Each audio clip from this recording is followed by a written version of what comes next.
5 years ago, I was broke, filling vending machines and $2,000 in debt. Today, I am running a successful health coaching business. I've been to over 8 countries in the past 12 months, and I am happier, fitter, and more fulfilled than I've ever been before. And today, I want to share with you a little bit around kind of my backstory and basically how I've got to where I am today. So if you're new here, please give the video a thumbs up and subscribe as well. Let's dive straight into it. So let's start back to when I was a kid. So I grew up in the UK, as you can hear from the British accent, playing elite level football as a young kid. And my dream was to become a professional footballer. One of my idols when I was younger was David Beckham. I wanted to be like him. I was a winger as well. And when I got to 16, 17, I actually found out that I wasn't actually good enough to make it as a professional. No, I didn't get a knee injury or anything like that. I just wasn't good enough. And this broke my heart because I'd spent all my time as a young kid wanting to become a professional footballer. And that dream got shattered at 16, 17. So when I got to this age, I didn't really know what to do. I was at this point where I wasn't really going to make it as a professional, but I wanted to continue playing football. So I went to a sporting college where I combined getting A-levels and an education, because that's what my parents wanted, with a good level of football in the UK. So when I did that, I actually went to this college. It's very famous, full of big rugby players that now play for some of the national teams in England and things like that.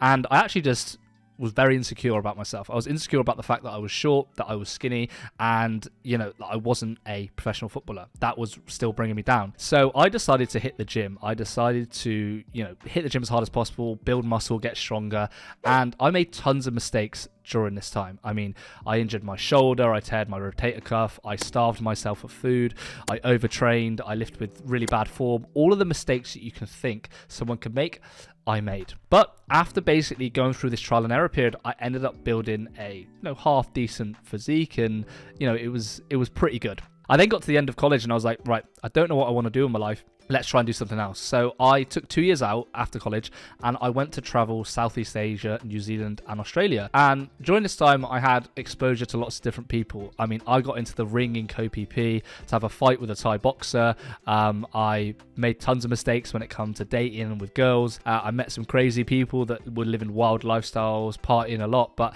I think the main thing was I found this real passion for fitness, right? Being outside and, in this warm, Aussie summer weather, I was training a lot. I was, making sure I was taking care of myself, and I knew that this passion for fitness was really what I wanted to do. I then, after, finishing this 2 years out, I went to university. So I studied in London, studying business management with global industries, which I still don't even know what that means, right? It was one of those degrees where I did it because I thought, this is what everyone tells you you should do and what success looks like.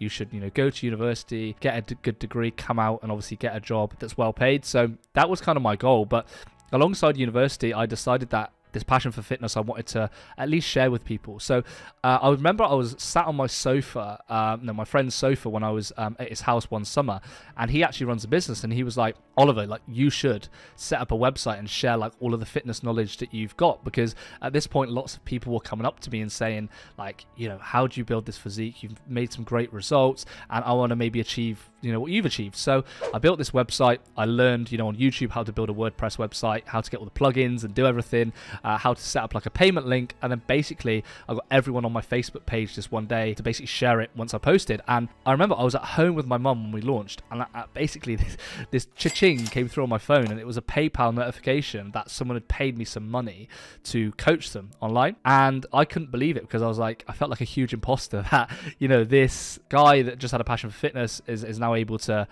monetize what he was doing. But it kind of gave me a really good proof of concept that what I was doing maybe could actually work, right? So throughout university, for the 3 years I was there, I was continuing to build my physique. I was continuing to post content on Instagram, improve my website, and start to coach people that were basically students and people that were interested in my service. I then got to the end of university. I'd got a half decent degree, but my business just wasn't making enough money for me to basically just do it full time. So I actually got a job working in corporate London for a big telecommunications company, basically working for them. And, I was good at interviews and I had a decent result for my degree. So I thought, okay, let's try and do this, because, that was basically the message that I'd always been told is, you go get a job after you finish university, and that's what success looks like. So I did that. And alongside basically doing this, I still wanted to ensure that I could run a business or at least have this side hustle income coming from my website. So I was like waking up at like 6 a.m, taking the tube to work, finishing kind of work, after that going to the gym, then coming to work on my business from like, 10 p.m. till like 1 a.m. in the morning, and not getting much sleep, waking up and repeating. And I remember this was one of the most miserable periods of my life because I was like working all the time, I was tired, I wasn't sleeping, and I didn't really have many friends. I'd moved into an apartment in London and didn't have many close friends. It was like a room to rent on my own, like a little shoebox, right? And I decided that like this isn't for me. And I remember I was sat on my balcony overlooking London one evening. I'd like been drinking more than I should have. I was in a kind of a bad place, and at this point I was kind of like, damn, this needs to change. I'm really unhappy right now. So after working that corporate job, I said, I can't do this anymore. I went into kind of the office the next day and handed my notice in and said, I want to quit. My kind of goal was to leave the corporate world and actually start building my business to run it full time. So that's basically what I did. I focused then on quitting my job and going all in on my business. Now, alongside this, I actually did some freelance work. I moved into a friend's house in London and started running my business while doing freelance work. And things seemed really good. Like I had all this time available to grow my business, had so much more opportunity than I did before. But I guess my skills, and you could say my like demand, wasn't as high for my service when I quit. It was a quite kind of a naive move. And then after 3 or 4 months of basically doing this, like my money started to run out. The savings that I had started to go, and the next month I realized I couldn't pay rent, which was a scary feeling. So at this point, I said to the friend that I was living with, I said, I'm going to struggle to pay rent, this month. I'm broke, I'm in my overdraft. I need a way to get money. So he actually ran a vending machine company or a vending machine business. And he was like, look, I can give you like, a job, basically filling vending machines. You can wake up early at 4 a.m, drive the van around, the south of London, go into all of these warehouses, these bus stations, and then what you can do is you can fill vending machines, and I'll give you money to do it. The good thing about this is you get to finish early at like 4 p.m, so you can work on your business after. And I was in a pretty bad spot financially, so I said, let's do it.